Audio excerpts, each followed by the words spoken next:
वादग्रस्त प्रशिक्षणार्थी IAS पूजा खेडकर चांगल्याच अडचणीत आल्या आहेत.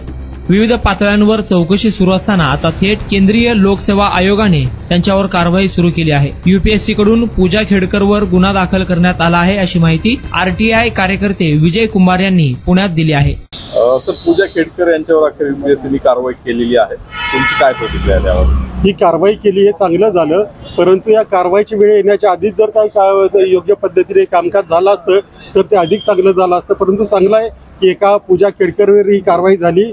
त्याच्यामुळे इथून पुढे त्यांच्या परीक्षा पद्धतीमुळे आणि एकूणच त्यांना मार्क्स देण्याच्या बाबतीत, आरक्षण देण्याच्या बाबतीत सगळ्याच गोष्टींची चौकशी होईल आणि हे प्रकरण मार्गी लागेल असं आता आपल्याला तुमची अजून काही मागणी आहे याच्यामध्ये? इतर तुम्ही असा फायदा मिळवला असेल, गैरफायदा घेतला असे भरपूर भविष्यात हे असे प्रकार टाळण्यासाठी काय करावं?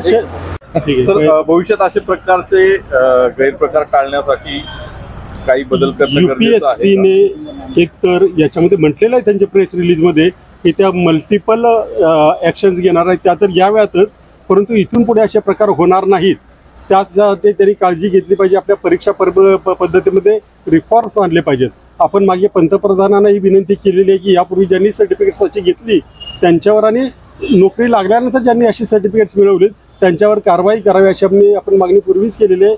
आता या निमित्ताने, कारण पूजा खेडकरच्या निमित्ताने UPSC परीक्षा आणि IASचा जो दर्जा आहे, त्याची उंची आहे, त्या सगळ्यालाच धक्का पोहोचला होता. त्यामुळे इथून पुढे ती काळजी घेतली जाईल अशी मला विश्वास वाटतो.